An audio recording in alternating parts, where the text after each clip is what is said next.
नाशिकमधील TCS कंपनीत गाजत असलेल्या सक्तीच्या धर्मांतर प्रकरणाने आता एक वेगळे वळण घेतले. या प्रकरणातील मुख्य आरोपी निदा खान हिच्या अटकपूर्व जामीन अर्जावर सोमवारी 27 एप्रिलला नाशिक न्यायालयात दोन्ही बाजूंनी जोरदार युक्तिवाद झाला. सरकारी वकिलांनी निदा खानने पीडित मुलींचे धर्मांतर करण्यासाठी कशा प्रकारे जाळे विणले होते याचे एकामागून एक धक्कादायक पुरावे कोर्टासमोर ठेवले. या प्रकरणाची व्याप्ती आता केवळ नाशिकपुरती मर्यादित नसून त्याचे धागेदोरे मालेगाव आणि थेट मलेशियापर्यंत पोहोचल्याचं समोर आले. सरकारी वकिलांनी कोर्टात सांगितलं की निदा खान आणि इतर आरोपींनी पीडित महिलेचे धर्मांतर करण्यासाठी तिला बुरखा दिला होता.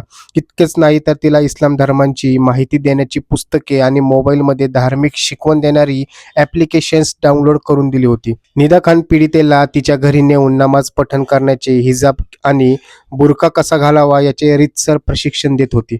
धक्कादायक बाब म्हणजे धर्मांतरानंतर पीडितेचे नाव हनिया ठेवण्याचेही निश्चित करण्यात आलं होतं. तपासादरम्यान पीडितेच्या मोबाईलमध्ये अनेक इस्लामिक रील्स, यूट्यूब लिंक्स आणि इंस्टाग्राम पोस्टचे पुरावे सापडले.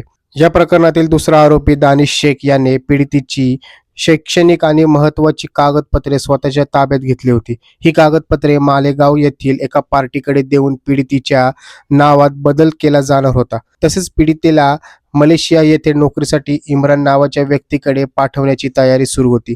या संपूर्ण कटासाठी निदा खानला कोणी आर्थिक मदत केली का, यामागे काय देशविघातक शक्ती आहे का, याचा तपास करणे अद्याप बाकी असल्याचं सरकारी वकिलांनी कोर्टाच्या निर्देशनास आणून दिले. विशेष सरकारी वकील अजय मिसर यांनी न्यायालयात स्पष्ट केले की निदा खान सध्या फरार असून तिचा मोबाईल जप्त करणे आणि तिने आणखी किती मुलींसोबत असे प्रकार केले आहे याचा शोध घेणे आवश्यक आहे. जर तिला जामीन मिळाला तर ती साक्षीदारांवर दबाव आणू शकते. सध्या न्यायालयाने निदा खानला कोणतेही संरक्षण दिलेले नाही, त्यामुळे पोलीस तिला कधीही अटक करू शकतात. या सर्व युक्तिवादानंतर न्यायालयाने आपला निर्णय राखून ठेवला असून येत्या 2 मे रोजी यावर अंतिम निकाल दिला जाणार आहे. पण दुसरीकडे निदा खानच्या वकिलांनी न्यायालयात असा युक्तिवाद केला की महाराष्ट्रात अद्याप स्वतंत्र धर्मांतर विरोधी कायदा अस्तित्वात नाही. ज्या घटना सांगितल्या जात आहेत त्या 2022 ते 2023 या काळातील आहे.